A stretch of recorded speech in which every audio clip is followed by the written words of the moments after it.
In the case of JonBenet Ramsey's death, the question of how familiar parents were with the basement, particularly the wine cellar where the body was found, has taken on increasing significance. John Ramsey repeatedly downplayed the basement's relevance to his daily life, calling it a dead end room with no reason to go in there, while Patsy characterized it as an infrequently accessed storage area. But when you lay out the full body of testimony, police reports, and sort of the behavioral details, it becomes clear that these descriptions do not match the operational reality of how the basement was used. The more statements you analyze, the more the basement begins to look like sort of like a central hub, not a forgotten corner of the home. And the basement served multiple household functions beyond simple storage. It housed John's cigars and wine. It held the family's artificial Christmas trees and wrapping supplies, and was used for hiding presents and storing seasonal decor. I think it was Patsy Ramsey who admitted that she was down there wrapping gifts just days before the murder, and John himself went to the basement at least twice on the morning that JonBenet was first found, and he went down there alone, and then again with Fleet White later on in the afternoon. And so these actions, I think, taken together, paint a picture of familiarity and not distance, which we talked about in a previous episode, just kind of diving a little bit deeper. So the basement was not an irrelevant or obscure space. It was an area well known enough for both parents. We talked about how it was for John, but now kind of looking at for both parents to reference specific contents, fixtures, and even the history of a broken window John had used to re enter the house months earlier. So, what becomes particularly troubling is how often their verbal minimization of the space clashes with the forensic and photographic evidence found inside of it. John's personal items, cigars, boxes, and recollections of storage were present in the very rooms he described as rarely visited. Patsy's fibers were found on critical crime scene materials, including items located inside the paint tray and on the blanket that covered her daughter. So when you pair this with the claim that the wine cellar was secured with a child-proof sort of like peg to prevent access, um, to stop JonBenet and kids like that from going in there, I think it was Patsy who said that, the image of a neglected basement begins to crumble, because this was not just a storage room. It was a place protected, utilized, and embedded into the family's routine. And so in this episode, we're going to be diving a little bit deeper into some of the contradictions of the basement. Let's go.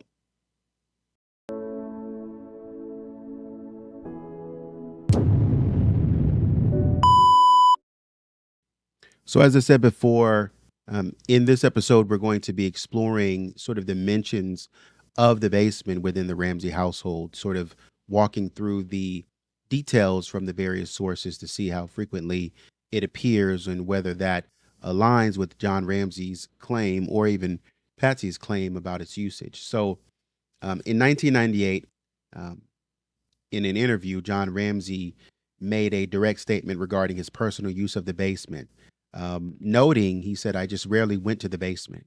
He further described the wine cellar, which is a specific basement room, as a dead end room with no reason to go in there, normally suggesting it was not a regularly frequented room or area.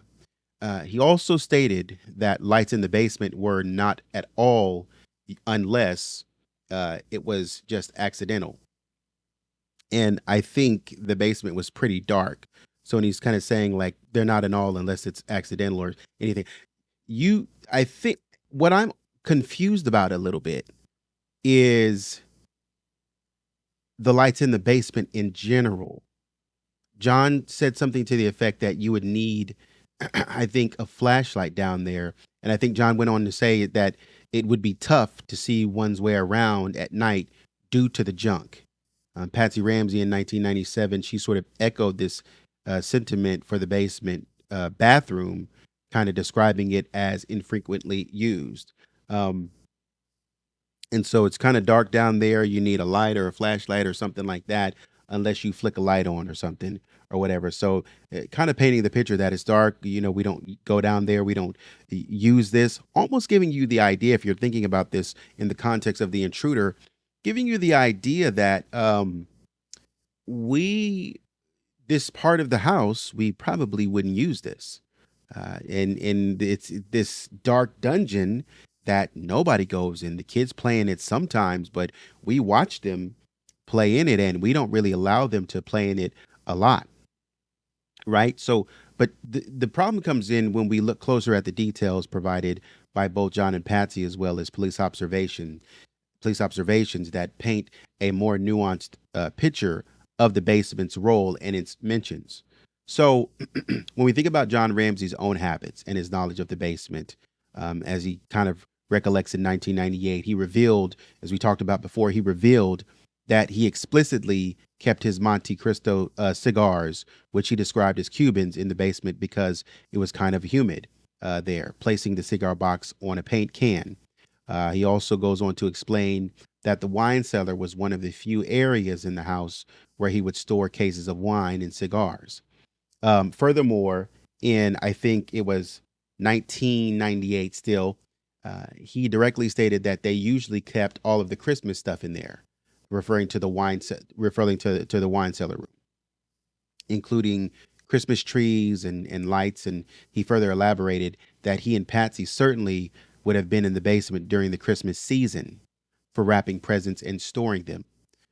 So this suggests a significant, albeit seasonal, okay? We can tell that they're in there for the season, albeit seasonal, use of this space for core family activities. And in a 2001 deposition, John Ramsey recalled going down to the basement twice prior to 1 p.m. on December 26th. And this is the day that JonBenet's body was discovered. And this indicates immediate and personal engagement with the basement on a critical day. John had gone down there just to kind of check and move around and all such as that. Um, but what we understand here is going back to the point about before I move on, going to the point about the seasonal use. That kind of makes me think of the fact that uh, Patsy, I think, tried to say that Burke would only drink tea in the summer, iced tea in the summer, sort of like a idea that, oh, iced tea is only designed for when it's hot outside. Maybe like you're thinking about ice cream or something like that. And uh, if you're from the South and you drink iced tea, I mean, iced tea is sold in stores. I was surprised to come to the North and go into Walmart and just to kind of see that they didn't have sweet iced tea in all kinds of flavors and stuff like that and whatnot. And it was really kind of jarring because I was like, I mean, in Texas or in other places in the South, I mean, there's sweet iced tea everywhere. It's in abundance. You know what I mean? Like there's so many different flavors of sweet iced tea. You know what I mean, that you have. And so when we're thinking about Boulder, Colorado, and these guys coming from Georgia, I think they're picking up this sort of southern uh, drink and bringing it to Boulder with them. But it's not necessarily. But I think they pick up because they've been in Atlanta for um, at this time. They've been in Atlanta. They were in it before they moved to Boulder. They were in Atlanta from 1980 to about 1991. So they were in Atlanta for about 11 years. And so obviously they picked up traditions that they loved in Atlanta. And so they probably picked up this drink. And so a lot of times you'd probably drink iced tea in the summer or just whenever it was probably hot. So she's probably associating the iced tea with summer months. And so Burke probably now has developed a taste for iced tea, which now it doesn't really matter if it's summer or not. He's still going to drink it because it's probably a favorite drink of his, right? And so even though we're trying to trap something in a seasonal sense, say like the tea, it's still being done because Patsy is saying, "Oh, I wouldn't serve that to Burke. I wouldn't serve that to him because it's in the wintertime, and you know we only typically serve iced tea in the summer, right? Because that makes and we're supposed to get it as listeners. We're supposed to get it that it just makes intuitive sense that, oh yeah, iced tea would only be served in the summer, but if you have icy Colorado, then you probably wouldn't be serving iced tea, you'd probably be serving warm drinks. That's what we're supposed to believe. But then Burke comes back and says, no, I probably had iced tea at the party that night, right? And so that opens a door. And this is the problem. John and Patsy don't want these doors opened up. These doors that continue to get opened, John and Patsy don't want that. And that's why I say Burke is kind of going against them in some of the stuff that has already said. And so anyways, even though this is a seasonal use of the basement, from what we can tell for certain with certainty,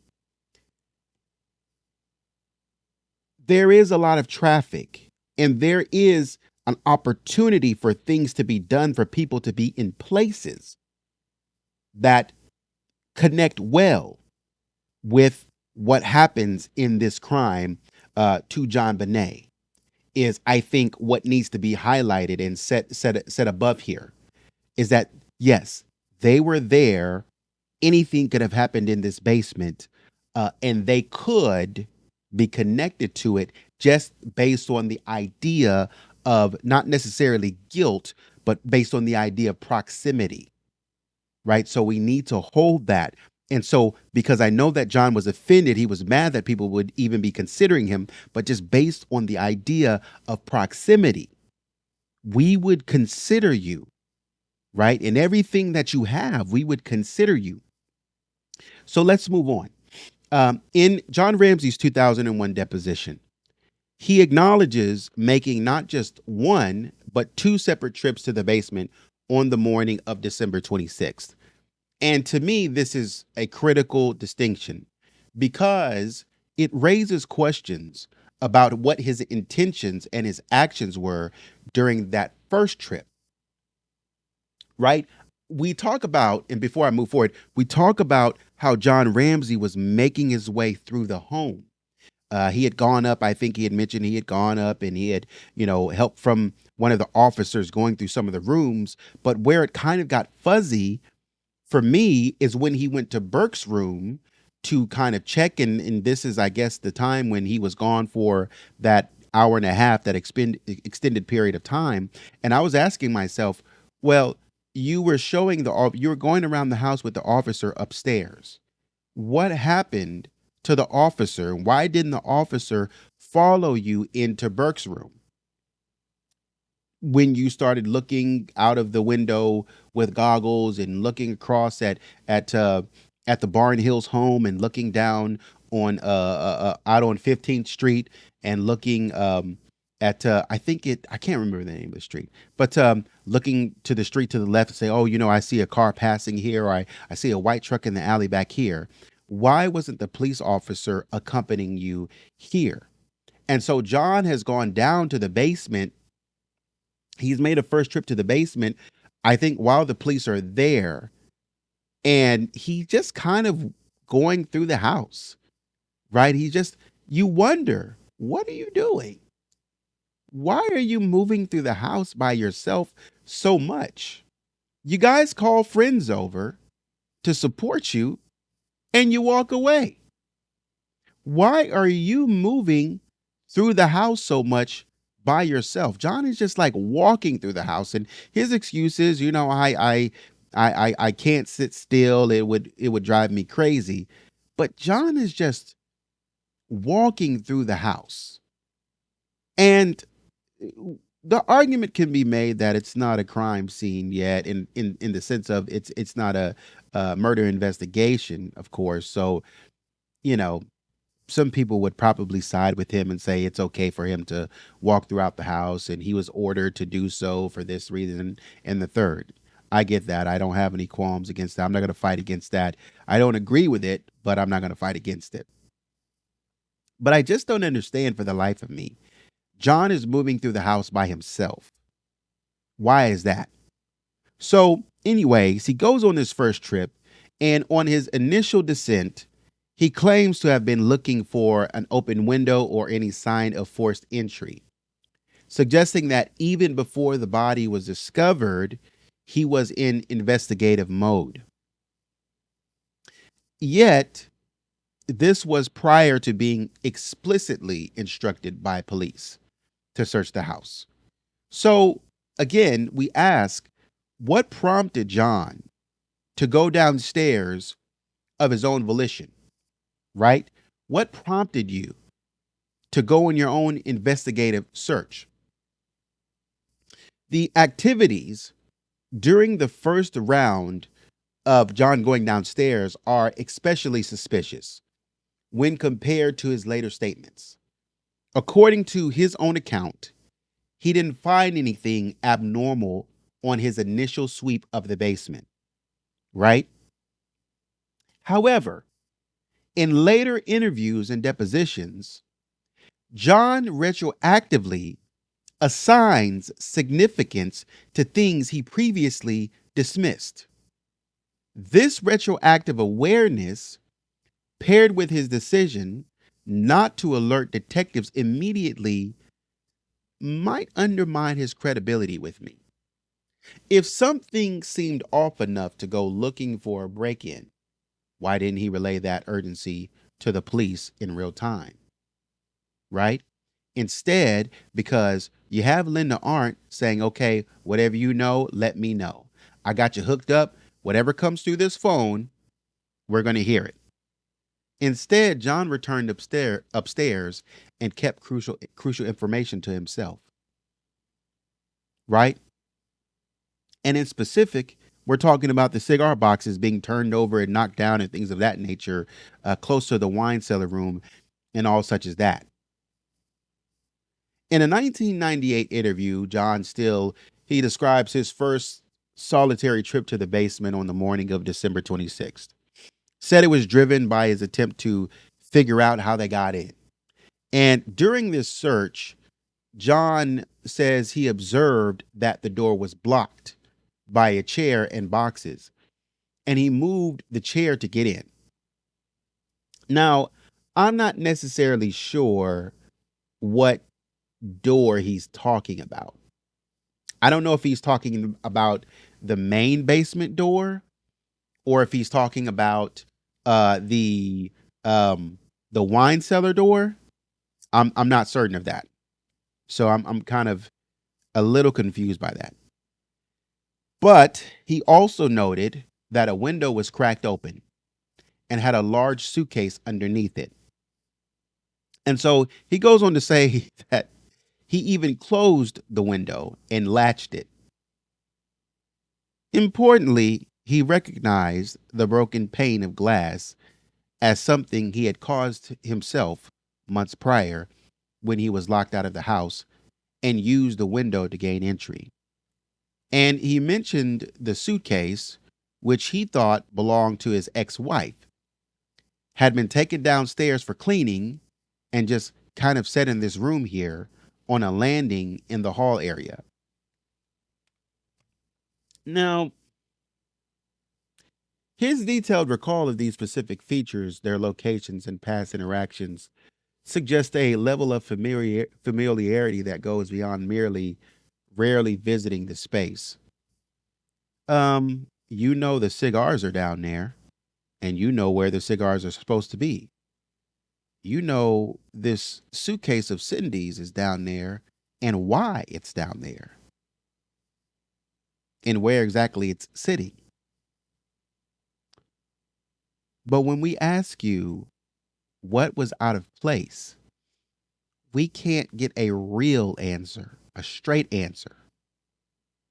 Only later do we find a sort of straight answer for some of this stuff, where when Lou Smith asked him in 1998, kind of said, hey, anything that you can tell us about this? And John said, well, I'm noticing my cigars, they're turned over and, they're kind of messed up and whatnot. And that might be something. And also I did notice that my cigars were, I noticed a box of cigars that I don't really recognize. Those are not mine. And now you come back and tell us that you see something turned over and all such as that. When exactly, I want to know, when exactly did you notice that some of this stuff was turned over? Some of this stuff was out of place. Because we're showing you through pictures and you're accounting through pictures that this stuff seems out of place. But what I'm confused by is you were on the ground 3 times. It'd be different. It'd be different if John had gone down to that basement only once. But John went down to that basement 3 times that day. And he said he gave a thorough search. Now, on that 3rd time, John went down to that basement so fast and did a search so fast. Fleet White didn't report any cigars overturned or anything like that. I'm wondering how John did. It's always John finding things out of place. Nobody else in the house, police or otherwise, really found things out of place in the way that John did. Nobody found the body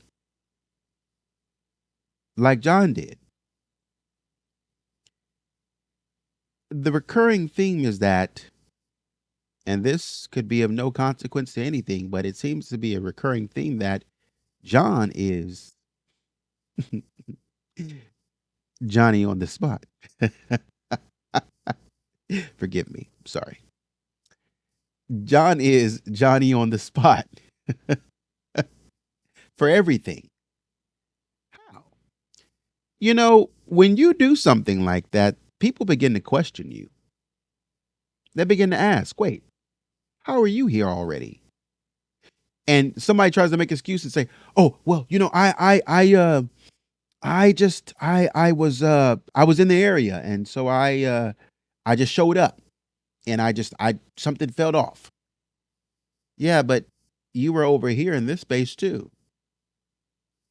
How are you always? It gets suspicious when people notice that you're always in the right place at the right time.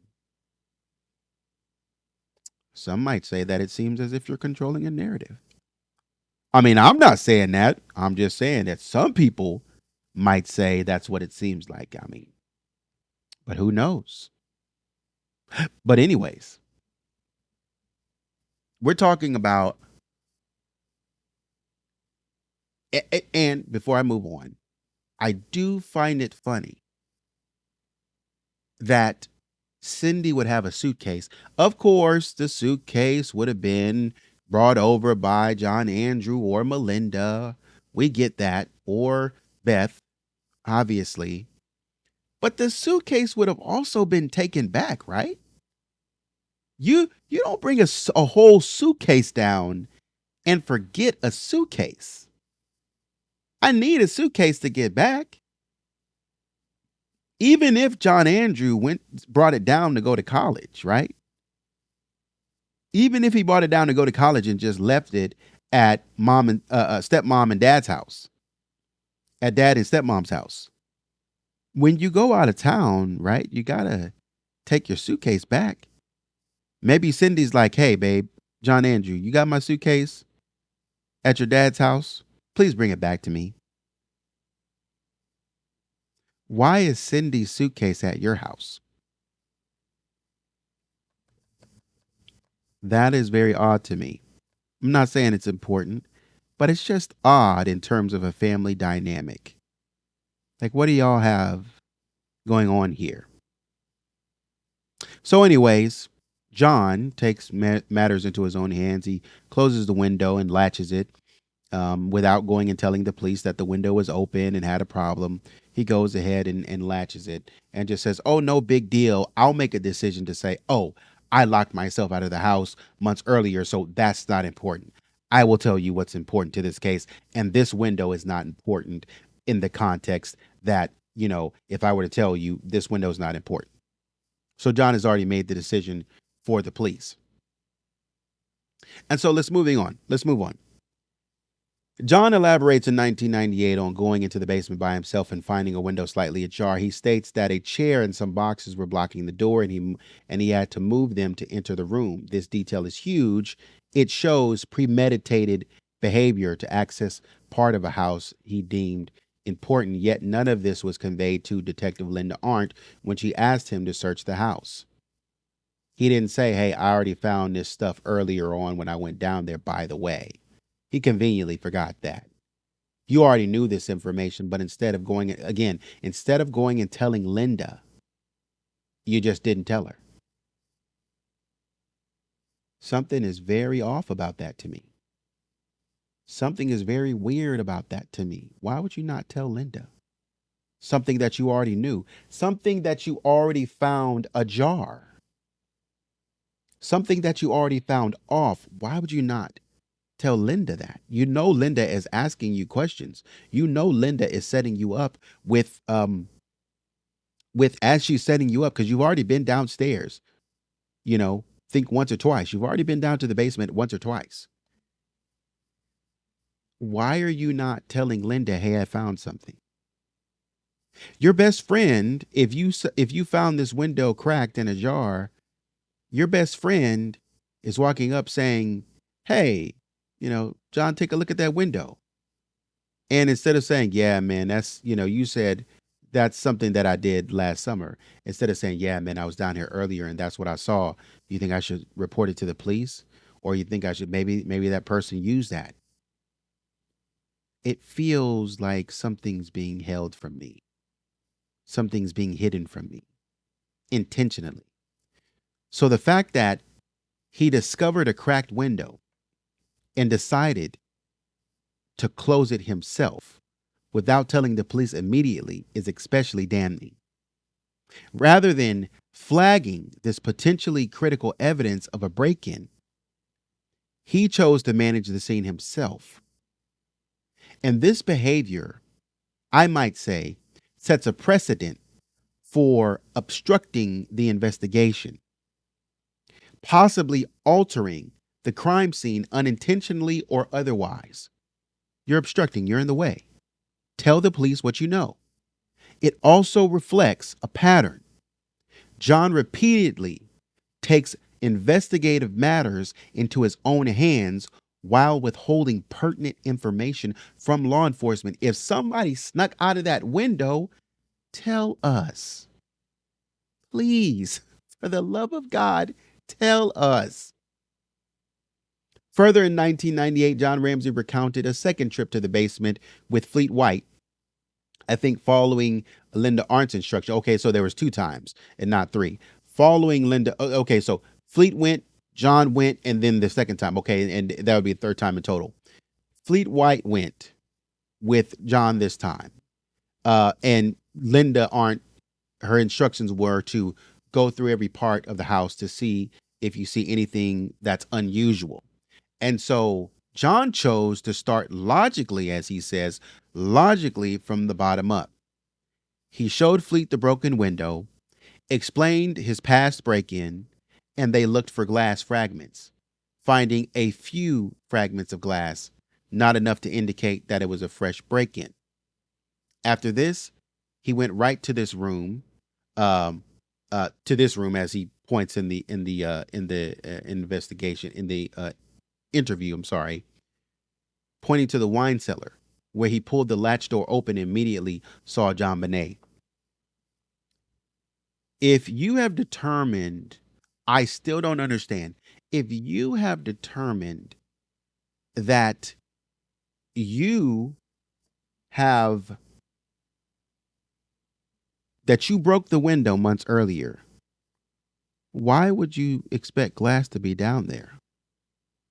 And why would you expect it to be a fresh break-in if you yourself believe that you basically opened up the gate for the intruder to come in with, just free reign.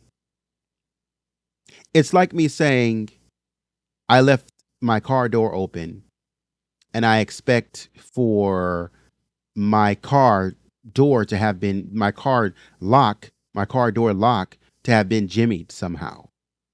Well, no, if this intruder was watching you, then the intruder knew that you didn't lock the window or that the window was broken.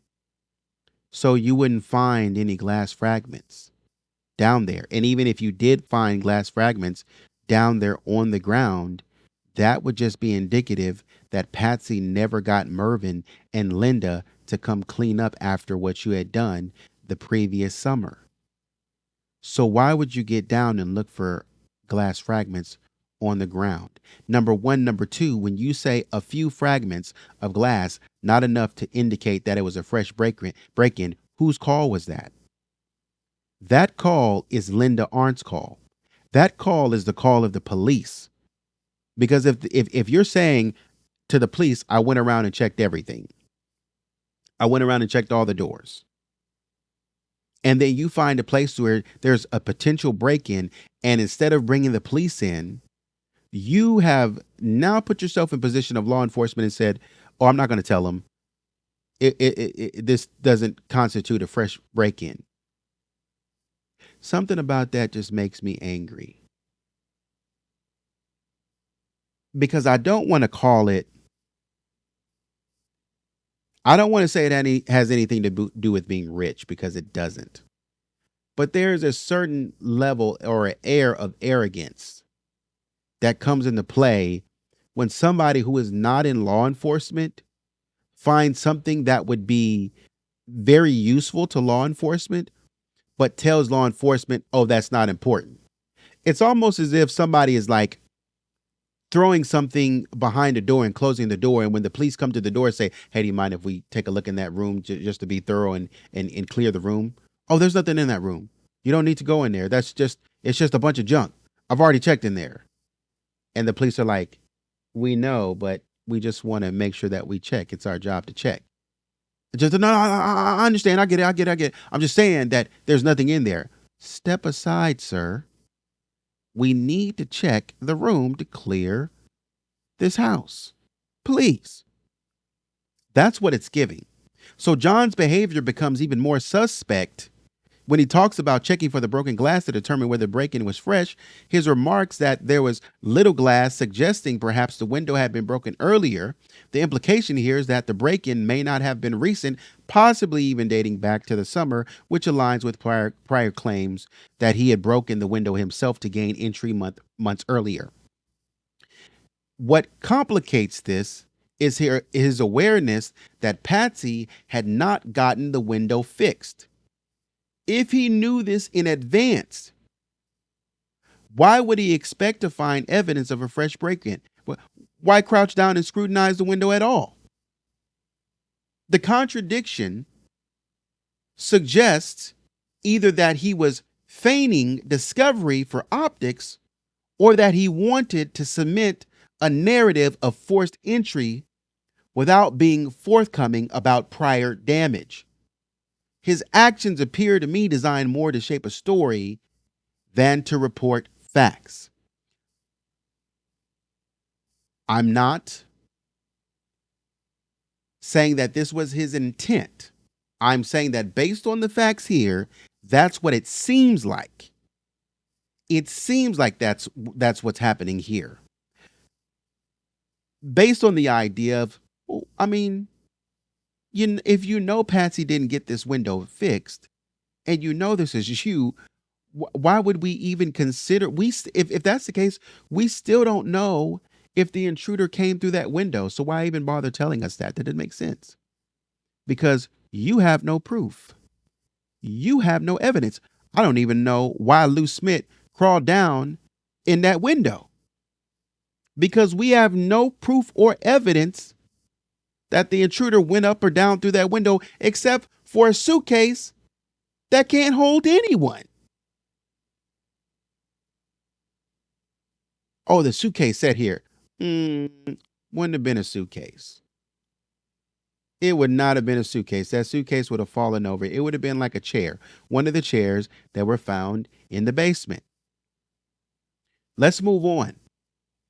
In 1998, still, John made an assumption that JonBenet's head injury occurred in the basement,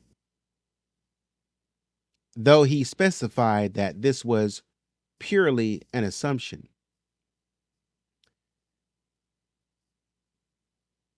That is weird to me. It's almost like when the child psychologist asked Burke, "Hey, what do you think happened?" And Burke was like, "I know what happened." "Well, what is it?" "I think she was taken quietly downstairs," and he made an arm motion. Downstairs quietly into the basement, and so on and so forth. And then John, based purely on assumption, I don't know why it had to be on that, she apparently got some sort of injury in the basement. Well, why would you say that? I mean, we found her in the basement, but how do we know that there was some sort of altercation that happened in the basement? Why would we assume that?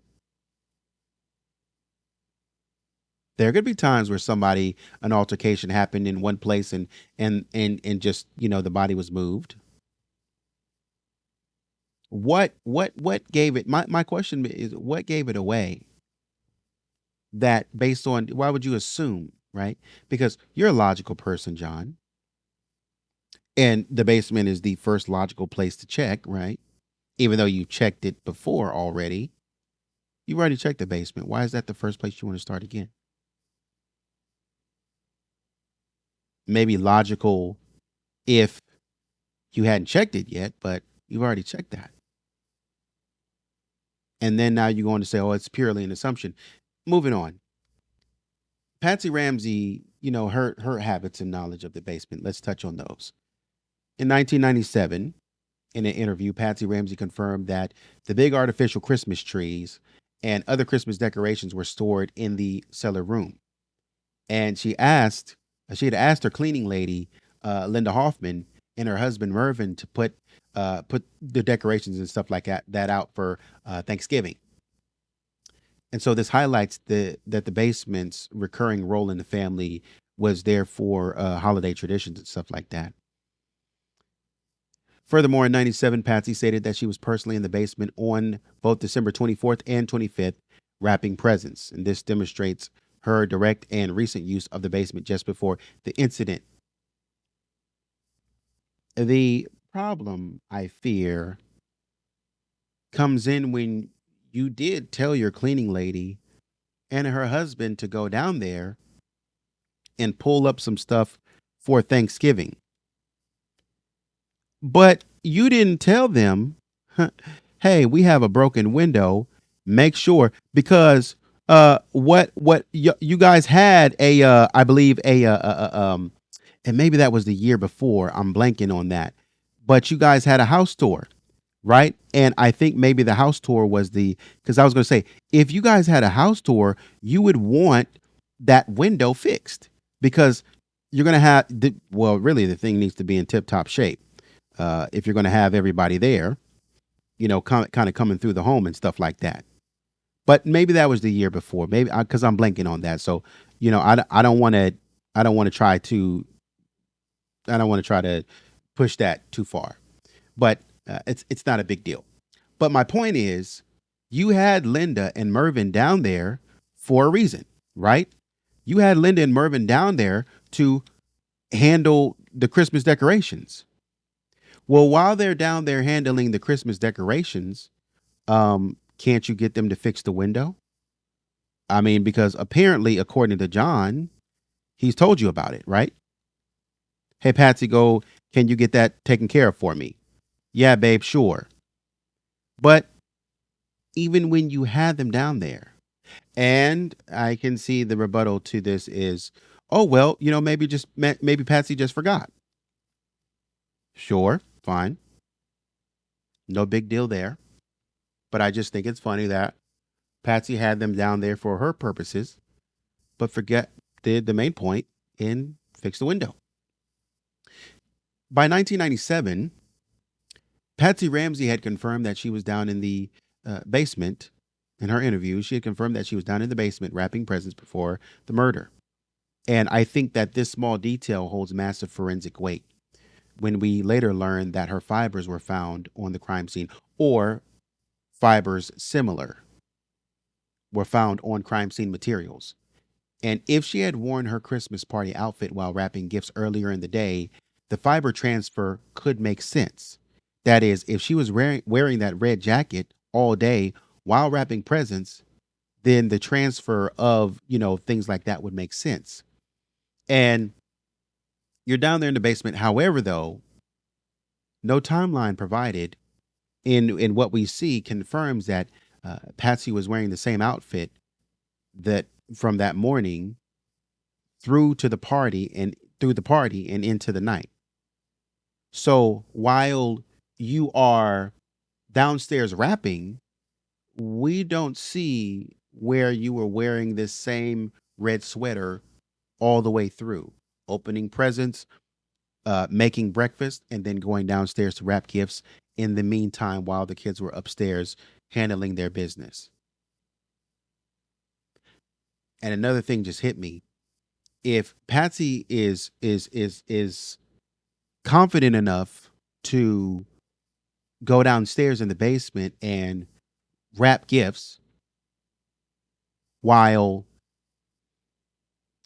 all of the kids are upstairs and John is gone, unmonitored, then she has confidence that the kids can be upstairs by themselves for an extended period of time, because John was gone for 3 hours, and Patsy was saying, well, I need to get this stuff done.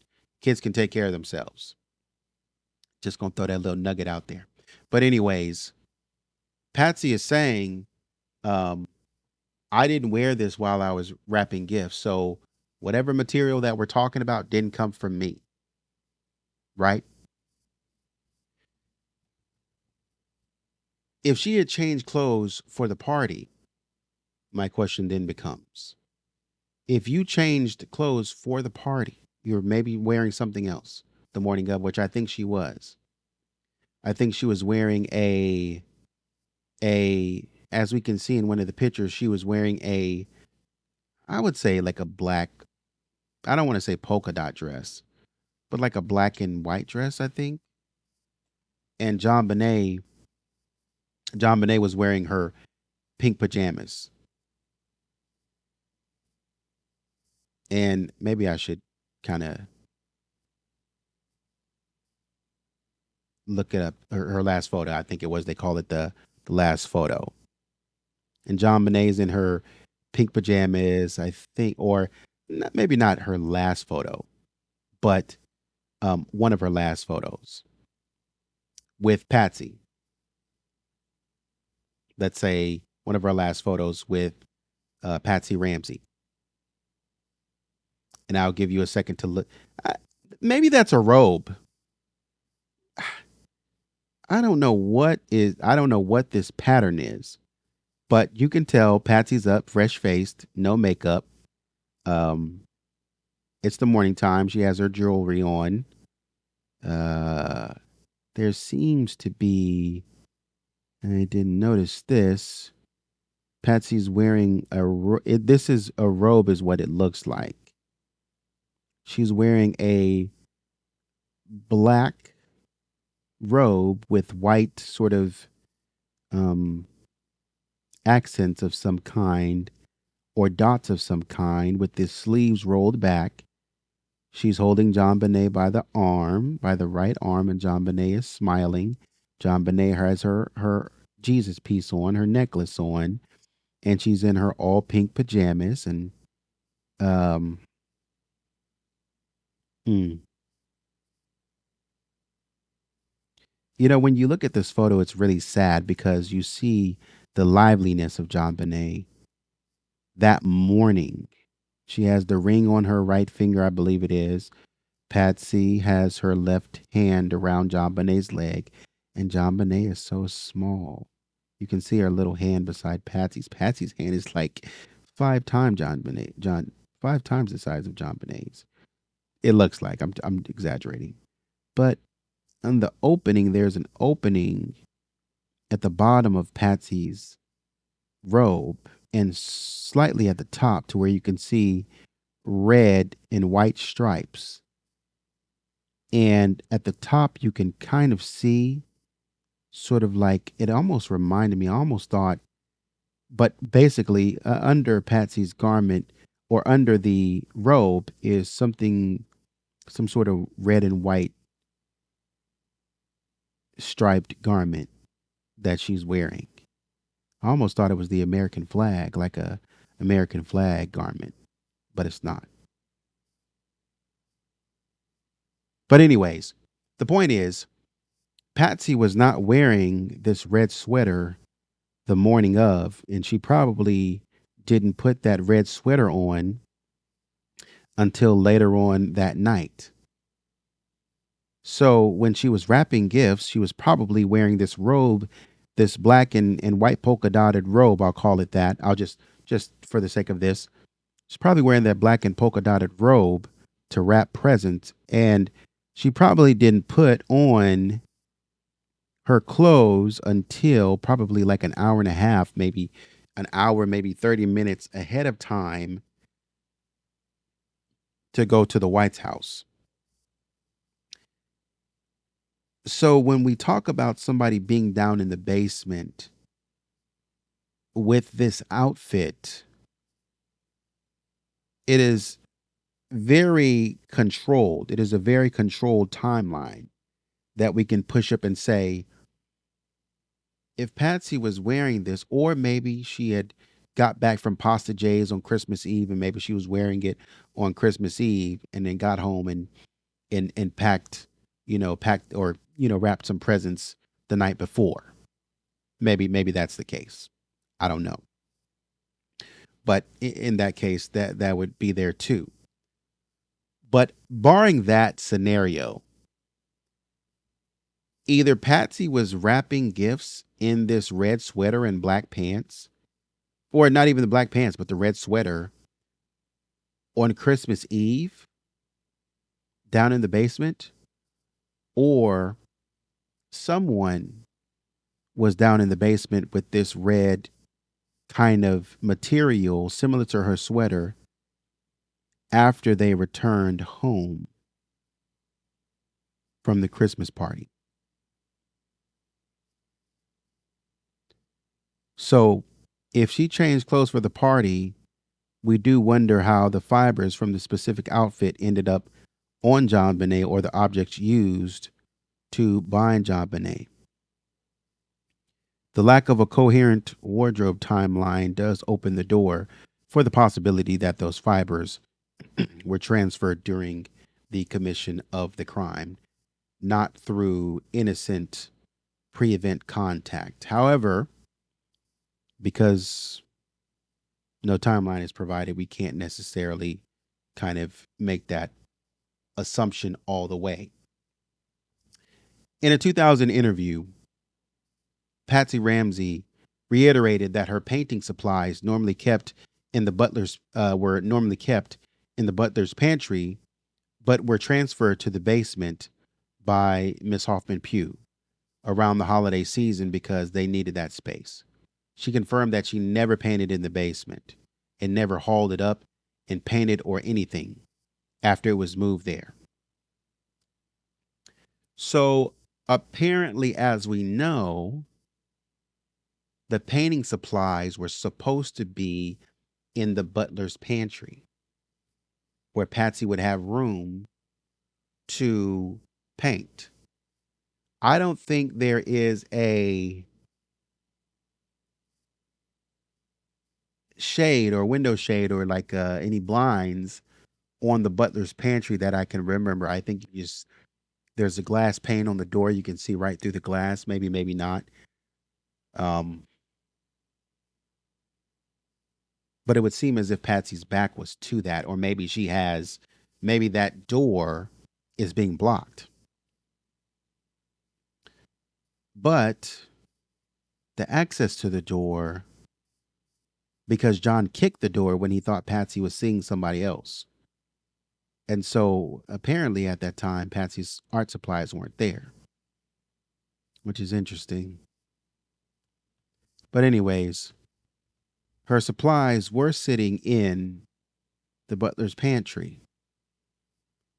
And then we're taken down to the basement specifically for the holiday season because we need the butler's kitchen pantry space or butler's kitchen space. And so Patsy is saying, once my paint materials are moved down there, I did not interact with them down there. Which makes you wonder, first of all, if you didn't interact with your painting material since it was moved down there, then we have to ask again, how did material similar to yours get down there? From who, from where? Who would have access to your house that would know? Because now we're getting even deeper into specific knowledge. Who would know? Because now we're not just talking about people moving around. We're talking about somebody who would know that Patsy's normal placement of her painting materials is no longer in the butler's kitchen, but somebody who was able to watch those materials or understand or know that those materials had been transferred downstairs into the basement because apparently the person who was committing this crime needed that material to make their to use the cordage or whatever, use part of the paintbrush to carry out the crime. So they had to know, hey, not only is Patsy's painting material down here, but it's over here by the wine cellar door.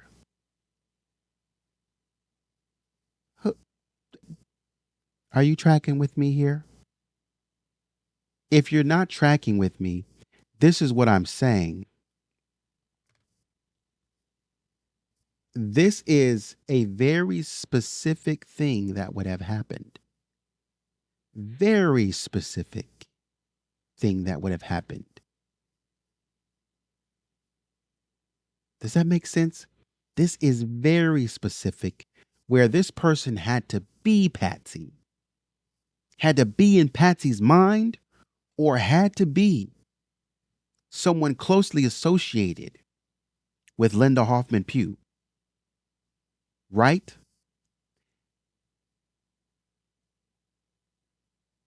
If we are talking about that Linda Hoffman Pugh might have something to do with this, why would Linda Hoffman Pugh share those notes? You know, like when you're at a job and you're like, hey, well, here's the case, so on and so forth.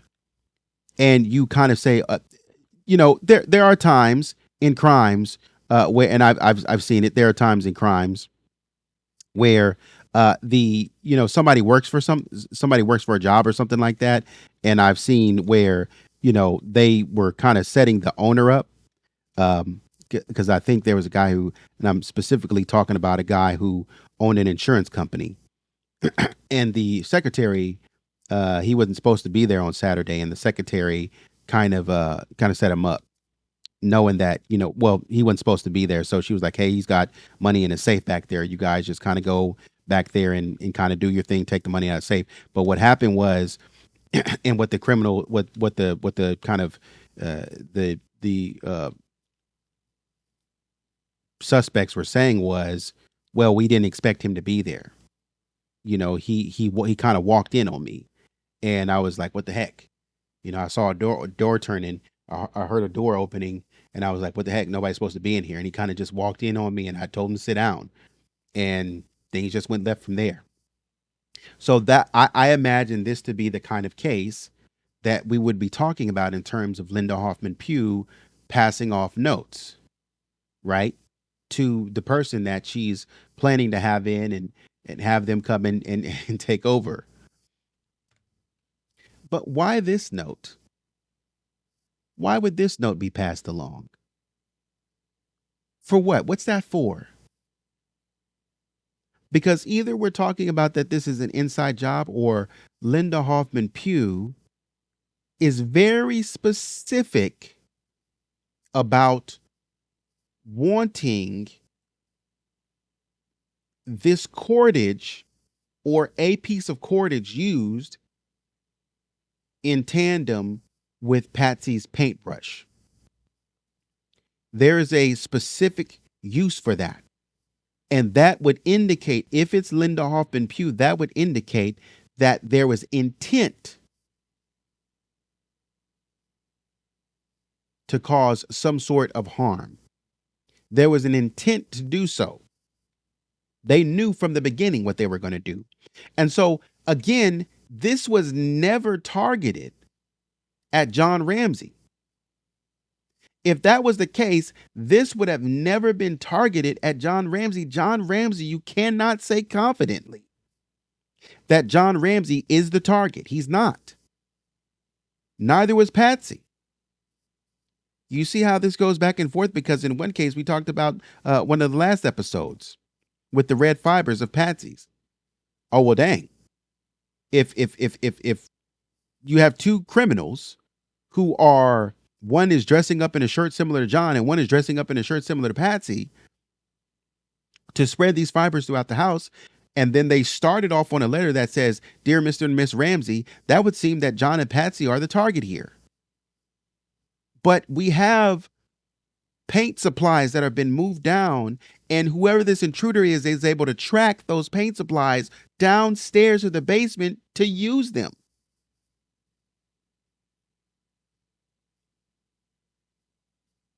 That does not make sense. They're able to track them down there because if they already knew what they knew, the criminal from the outside would know the house, how it was set up, as it was set up prior on their last casing of the place. That's what I'm saying. So when the person who supposedly snuck in right after the Ramseys left, they would have 2 hours to operate. They would need to be walking around knowing where everything is. I know where this is. I know exactly what I'm going to need to sit down and make this. So they had to know that the paint was down there, to go down there and say, "Oh, this is exactly where Linda told me it would be. This is exactly where Linda told me she put it. Now I'm going to sit here and I'm going to make this." But why sit there and make it on scene if you're that sort of, if you're that telegraphed, I guess? Why not make it away from the scene so you can get in and get out? We're not talking about, we don't spend enough time talking about, why would a criminal do this?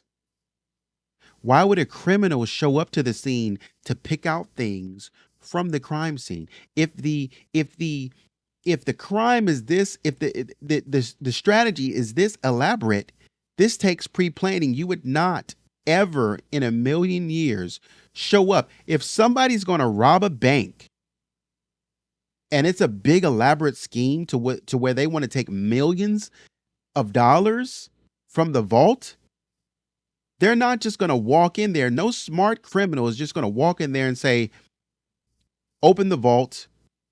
Does anybody have a bag here?" No, they're going to bring a bag with them. They're not going to go and be like, "Oh, hey, ma'am, do you have a bag? Do you mind emptying your purse so I can use? Hey, anybody else got a bag that I can use? Because I didn't really want to bring a bag." No, they bring a bag. They don't walk in and say, "Hey, do you guys have security here? Security, can we disarm the security, please? That doesn't work for me." No, they would disarm the security ahead of time My goodness. So it almost leads you to say that there's no real criminal. I'm telling you right now, there's no real outside criminal here. There's no external criminal. It just doesn't exist. Let's continue. In 2000, in her 2000 interview, Patsy mentioned that her housekeeper was instructed to take her painting supplies down the stairs. Um, and Patsy claimed she never interacted with it again after that. And so this raises red flags considering that the fibers consistent with her sweater were found near or inside the painting tray. If she never went down or near the supplies, how did her fibers get embedded in objects associated with the crime scene? Her denial of interaction doesn't align with the physical evidence, and that's the problem. This calls into question whether her memory is selective or whether this is a strategic omission to distance herself from one of the locations where critical items were stored and later used. In a 1997 interview, in 1997, Patsy Ramsey also mentioned that a big Santa Claus figure, I think she said, was stored in the basement shower, which was infrequently used.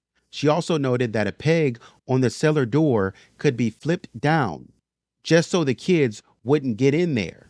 So all of you people asking, oh, how would Burke have gotten up there and this, that, and the third? Well, Patsy is telling us she did it so the kids couldn't get there. Hey, we have a peg on that door so the kids can't get in there, indicating awareness of the room's access and a desire to restrict it. Furthermore, in 97, Patsy recalled that the boys, including Burke and his friends, would go play in the train room in the basement. And occasionally the kids, friends would play in the train room in the basement. And occasionally the kids might have used the basement bathroom. I think they were talking about how nasty the bathroom was at one point. Right. Patsy also mentioned that Linda mentioned one time that she, opened the bathroom and it was coming back down in there. I think she means that it was nasty. It was nasty down there. Somebody had used the bathroom, didn't flush or something like that, according to what I read in the transcripts. More specifically, she was saying, oh, it was nasty down there. People weren't flushing and da-da-da-da, this and that. I don't know who used that, but it was terrible. It was just disgusting, if I can remember correctly. Moving on to the police observations and findings related to the basement. In 1996, I think in Officer Rick French's report, he noted that John Ramsey stated he had personally checked all of the doors and all of the windows in the home this morning and that they were locked when the family went to bed the previous night. However, in 1998, 2 years later, John Ramsey clarified, because John Ramsey backed it up. He said, yeah, as much as I could. But then John Ramsey came back and clarified that he didn't do a thorough check of all the doors, only the normal doors that we use to go in and out of the house. He specifically stated that the garage door between the house and the garage, was normally left unlocked intentionally because the garage door itself was locked, right? So we don't even have to worry about that. You have the garage door out there locked. The only way you can get in the garage is through the garage door opener. And it makes sense that you leave that door leading into the house open so you're never locked out, right? When we look at some of the forensic files, it is documented that JonBenet's body was found in what they termed a seldom used basement level storage room, referred to as the wine cellar. The door to this room, as the reports kind of say, was closed and secured with a wooden block attached to the exterior door frame with a single nail, thus allowing the block to be twisted and securing the door in place from the outside. The 2001 deposition and the search warrant affidavit also describe this room as a very obscure section of the basement, and they describe it as the furthest room from the one and only staircase leading to the basement. I kind of have a problem with that, just in terms of, it being the furthest room. I don't know if it is, but, I guess, they're down there on the ground, so they kind of know the distance of that. And so I was like, furthest room. But again, like I was saying before, the obscurity of the room. That I think that means something. So much has been made of the wine cellar being an obscure or hard to reach part of the basement, furthest from the stairs and allegedly not well known. But John and Patsy's own behavior contradicts that characterization, right? Right. You're saying it's obscure and nobody goes over there. It's hard to reach. But John and Ramsey, they contradict this because Patsy is storing holiday decorations there. You got your housekeeper and your housekeeper's husband going in and out of that room. John is going down there frequently for the cigars on a weekly basis. If this place was so regularly accessed by the family, as we can tell, then calling it obscure is kind of misleading. They knew the layout. They used this room for storage, and they entered it often enough to know its contents. So this can reshape our understanding. The wine cellar wasn't a random room chosen by an intruder, but the wine cellar was a familiar space within a known circulation pattern in the household. This is a known space. People know this space. Whoever is using this space to sort of hide JonBenet, they know this space. They know this space's capabilities, what this space can do. They know it has a peg because they locked the peg back. Whatever intruder did this, they knew about the peg above the door. And they put JonBenet in the room and closed the door and locked the peg back. If that person was in a rush and they knew nothing about that peg, they probably would have, and it was an adult, they probably would have yanked back on that door and broke that peg. Just because they didn't know that much about it.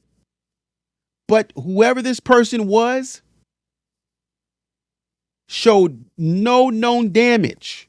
That peg showed no known damage, which might indicate to us that whoever did this knew that door had a peg. You knew the door had a peg, and you moved it. You didn't break it. You didn't rip it in a rush. You knew the door had a peg, and you moved it gently. Huh? You placed JonBenet down in the room gently, and you closed the door back and closed the peg. And then if you went out of the basement window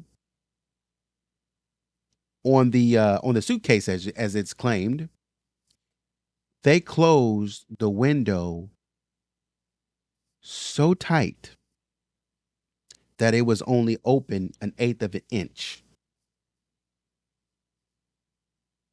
This person is closing things. They put JonBenet next to her favorite blanket. We're tracking somebody who they did not tear up the Ramsey house at all. They did not tear the house up at all. Additionally, it's oddly telling that Patsy Ramsey acknowledged that they restricted the wine cellar door so the children wouldn't play inside of it. That alone reframes the entire conversation about the room's function and accessibility. It wasn't just closed off, it was consciously protected. That means the family was acutely aware of the room's allure, potential danger, or necessity for privacy. It wasn't just a forgotten storage room. It was a space that was set apart for something, given a level of psychological weight that few other household areas received. Because they had wine in there. They had cigars in there. They had things in there that they did not want the kids to play in. They had mold in there, I think it was, like a little bit of molding on the ground where the footprint was found. So they don't want the kids to go in that room specifically. So how ironic is it that the very room that they considered forbidden, The one they didn't want children playing in is the room in which JonBenet was ultimately found. A killer didn't just stumble on that space. They accessed that room deliberately. That room was deliberately sealed off from children and guests, and it seems implausible that someone unfamiliar with the layout or significance of that room would instinctively know to hide somebody in there. And I'm telling you, this points less toward random access and more towards somebody who intentionally selected that room. Furthermore, police have described the wine cellar as obscure or hard to access, but the Ramseys' own behavior contradicts that. Patsy and her housekeeper use the room for holiday decor. John goes in there weekly. They knew where the light switch was. They knew how to unlock the door, how to move the chair that blocked it. These details that we're talking about, dismissed in public narratives that nobody mentions, these details paint a picture of operational familiarity. And the deeper irony is that while the room may have been dark and hard to see for people like Fleet White, like we talked about before, John had no issue. He moved with speed and clarity, locating the body within seconds, according to reports. This is not an obscure room to the Ramseys. It's a familiar room. It's practice territory. And that makes its selection as a hiding place for JonBenet feel far too convenient to be a coincidence. In more of the forensic reports, it's noted that unidentified and recent high-tech shoe prints were found in the basement that did not match any shoes owned by the Ramseys, sort of suggesting an unknown presence in the basement. In the Burke Ramsey versus CBS lawsuit document, I think it's about 458 pages, right? So on the internet, it's available.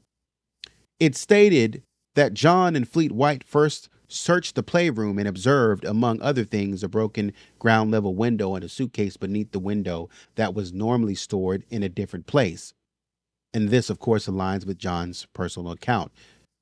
Furthermore, in that same lawsuit, it says that leaves and debris consistent with that found in the window area were found on the floor of the basement underneath the window. Furthermore, a leaf and white styrofoam packing peanuts like those in the window area were found in the wine cellar where JonBenet's body was found.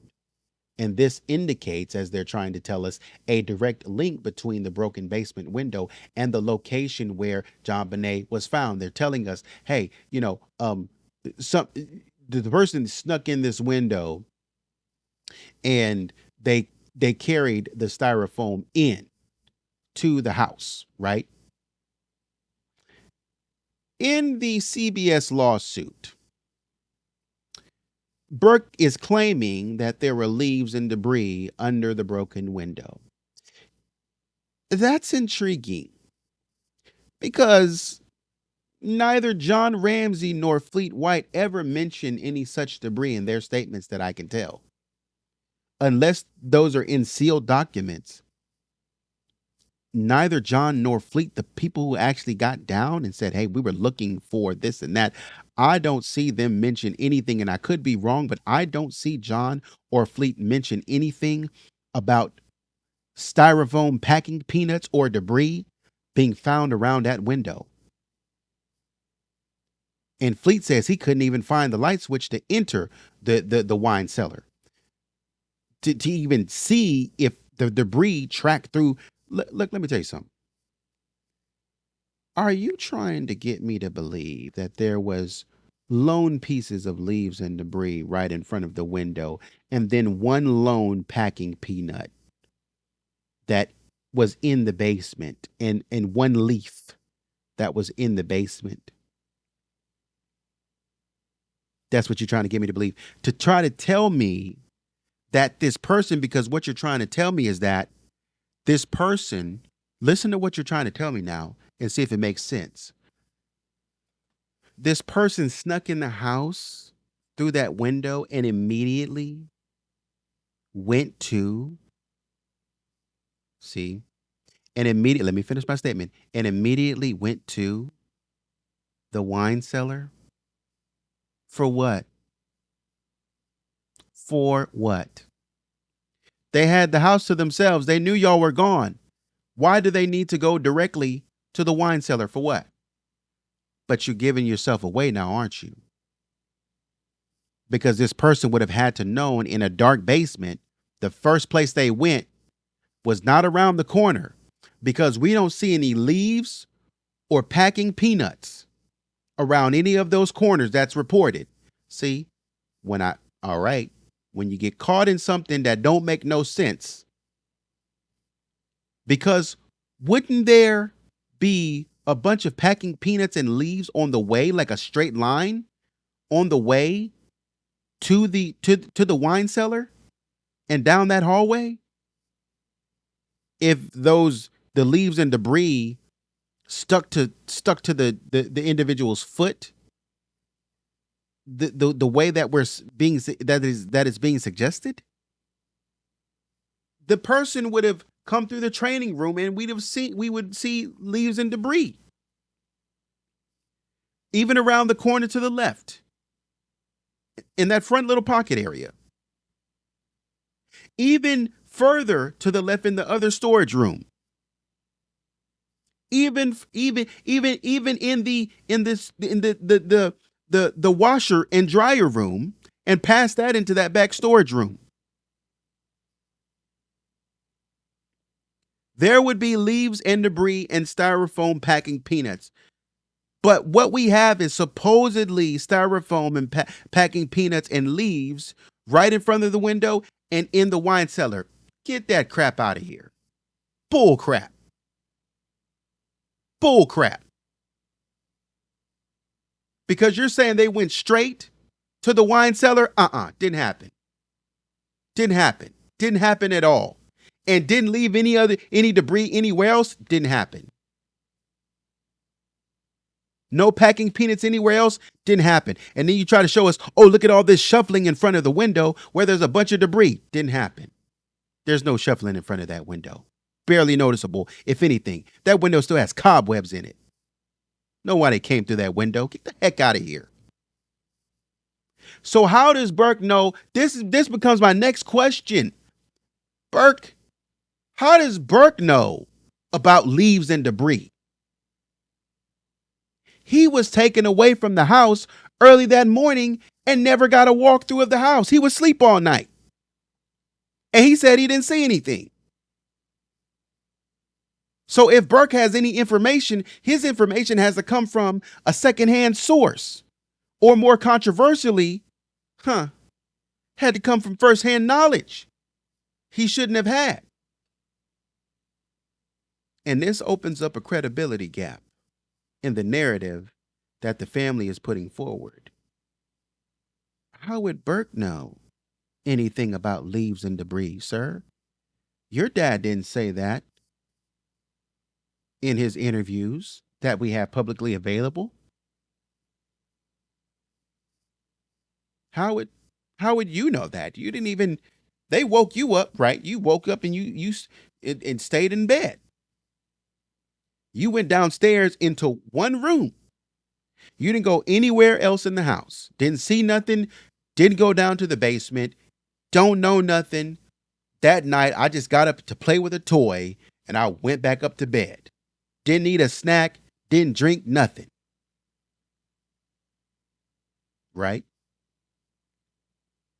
But now you're telling me that somehow, some way, you found out about leaves and debris and packing peanuts that you weren't even there for. You see how I'm confused? Because your dad didn't say that it was there. What would make you think that it was there? In the forensic files, it's reported that no cord or duct tape matching those found on the victim were found within or around the Ramsey home. In Burke's lawsuit, furthermore, it mentions that a baseball bat not owned by the Ramseys was found on the north side of the house containing fibers consistent with fibers found in the carpet in the basement where JonBenet was found. And as we talked about before, another inconsistency lies in Burke's lawsuit claim that the bat found outside wasn't his, which directly contradicts his earlier statements made on Dr. Phil, where he says it was his bat. The bat in question had carpet fibers from the basement, indicating it was inside the house at some point, and John and Patsy had already previously claimed that the bat wasn't theirs as a statement of material fact. Burke's statement takes on more credibility here, especially since his parents had deflected the question saying, ask Burke about it. I don't know about that bat. Ask Burke if it's his. And so once asked, he admitted the bat was his, even suggesting that the intruder used it. And so that ownership is undermining John and Patsy and their earlier denials and subtly shifting suspicion back onto the household. Whether or not it was used in the crime, the contradictions about the bat's origins, placement, and use are telling.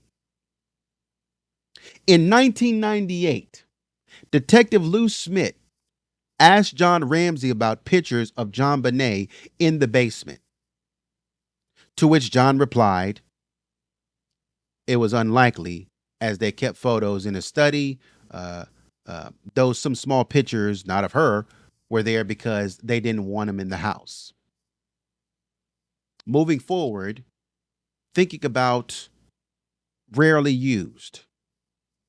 While John Ramsey frequently claimed he rarely went to the basement and described the wine cellar as a dead-end room with no reason to go in there, the collective information does seem to suggest that the basement, and particularly the wine cellar, served several distinct purposes. Like we mentioned, the seasonal use, storage of Christmas decorations, large artificial trees, Patsy's activities of wrapping presents there just before the incident, indicating a regular, annual, and significant seasonal use, storage of and specific activities beyond Christmas. You know, you have a known storage for the cigars and the wine, Patsy moving her painting supplies there for the holidays, suggesting that it's not entirely neglected, but serving as a functional storage area for specific items. Known features in past interactions, John is saying that I broke the window down there, I used it to get in, and his awareness of the suitcase's presence and relocation all contradict the notion of being unfamiliar with a rarely used space. And then furthermore, it becomes an immediate search destination. On the morning of December 26th, John's instinct was to check the basement for signs of forced entry, indicating it was a logical place to investigate. Other access shows that involvement of the cleaning lady, plumbers, and the use of the basement bathroom by volunteers during a home tour further indicates that the basement was accessible and used by various individuals connected to the household, not just exclusively for the Ramseys. So you got people up in here using this stuff.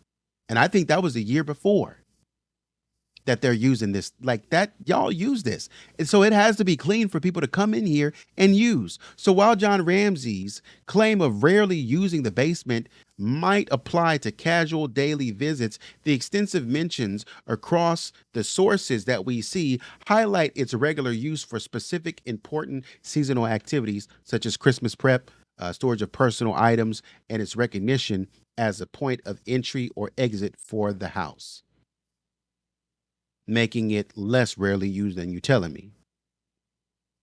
So the context around its mentions suggests it was a known and functional, albeit perhaps maybe not leisurely part of the home, right? But it was still a functional, very, very functional part of the home, contradicting a complete lack of interaction with the space. And I'm going to close with this. The portrayal of the basement as rarely used, dimly lit, and obscure part of the house fails to withstand even the most basic scrutiny. From Patsy's own description of using the space for gift wrapping and storing elaborate holiday decorations to John's admissions of what he used it for, it's clear that both parents, both of them, not just John, they both engaged with the basement frequently. The idea that we are talking about a space that is unfamiliar or irrelevant simply does not match the evidence. When you add John's 2 trips down there on the morning of December, or on December 26th, including one in which he closed the window, moved some boxes before calling for help, the claim of unfamiliarity starts to look like an intentional narrative device rather than a truthful recollection. And what's more, John and Patsy's own statements show a working knowledge of the room's layout and contents, because that's what we're talking about. A working knowledge of the layout and the contents of the room, right down to move the chair, how to move a chair that's blocking the door, or how to use the peg lock to secure it from the children. This wine cellar was not forgotten. It was regulated on how I want to use it. The family assigned psychological weight to that room by restricting its access, and later downplayed and said, "Oh, I don't know anything about that." So there's an inconsistency between their control of the space before the murder and then them distancing themselves from that space afterwards, which is impossible to ignore if you're paying any attention to this case. Familiarity with the room wasn't accidental. They knew that room routinely. And ultimately, the image of a hidden, obscure wine cellar used solely by a faceless intruder dissolves under the weight of what the Ramseys themselves said and did. They accessed the space all the time. They stored meaningful items there. They protected it from their children. And when JonBenet's body was found there, the room was not some overlooked corner of a sprawling mansion. It was a space where her family knew intimately. And the more they tried to position it as a peripheral space, I think the more central it became to understanding their proximity to the crime scene. I'm going to leave it there for now. Let me know what you think. Like, share, subscribe. And until next time, take it easy.